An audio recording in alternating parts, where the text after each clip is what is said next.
Stop, Nook, and listen. This is Brother JC, kami ang taga-kwento ng mga libro ng pananampalataya. The Mass and the Sacraments. Anyone who wants to can receive communion at Mass. Incorrect. In 1986, the National Conference of the Catholic Bishops issued guidelines for receiving communion. These guidelines are printed on the back cover of many missalettes. The bishop said, Catholics fully participate in the celebration of the Eucharist when they receive Holy Communion in fulfillment of Christ's command to eat His flesh and drink His blood. In order to be disposed properly to receive communion, communicants should be in a state of grace, have fasted for an hour, and seek to live in charity and love with their neighbors. Persons conscious of grave sin must first be reconciled with God and the Church through the sacrament of penance. A frequent reception of the sacrament of penance is encouraged for all. Two things here especially need to be noted. First, you must be in a state of grace to receive communion.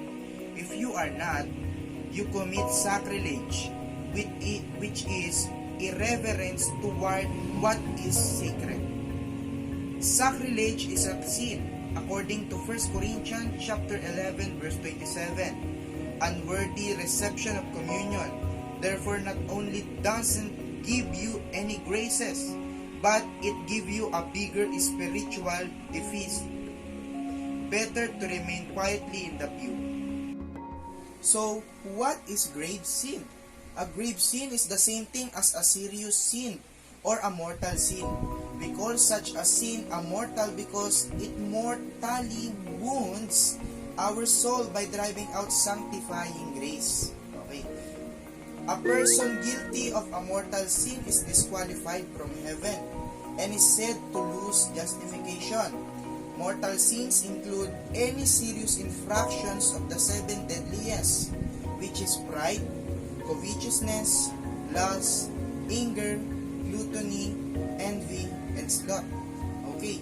The most popular sins in our culture are among those which is disqualify one from receiving communion.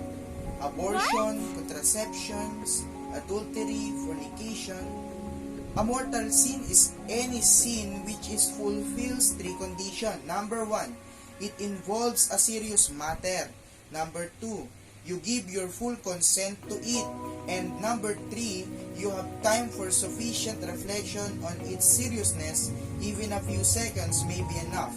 If any of these conditions is absent, your act is either a venial sin or no sin at all. Okay. Note the bishop's emphasis on the frequent confession. All recent popes have gone to confession weekly. Safe to say, they have lived better than most of us. We suggest we need to confess more often than most of are accustomed to. Okay? Confessing only once a year or even less often would seem to be right frequently only for those nearly incapable of sin. In fact, some people seem convinced they have been immaculately conceived and therefore don't sin.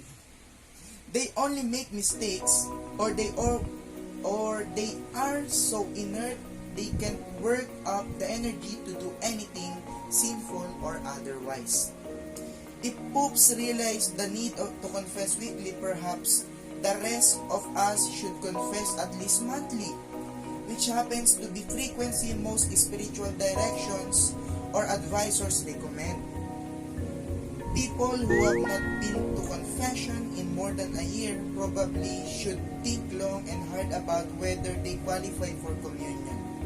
We shouldn't receive communion just because everyone else seems to. Communion is not a social event, okay, but an intimate union with God. If we have been away from confession a long time, we should start to wonder whether our sensitivity to sin has been blunted. If we do not feel sinful, Okay? It may be that our spiritual senses have been clouded by sin. Okay? In other words, the less sinful we feel, the more we may need to confession. What about the other churches which are in the same condition as the Oriental churches? What we call, this would be churches which believe as Catholics regarding the Eucharist and the other sacraments. Okay, and that eliminates all Protestant churches which are likely to come to mind. As a practical matter, then Protestants may not receive communion at Mass. Aposcripts, the bishop also mentions welcoming non-Christian to Mass, noting that they can't receive communion but asking them to unite themselves with us in prayer. Ako po muli si Brother JC na nagsasabi, ask and it will be given you, seek and you will find, knock and it will be open to you.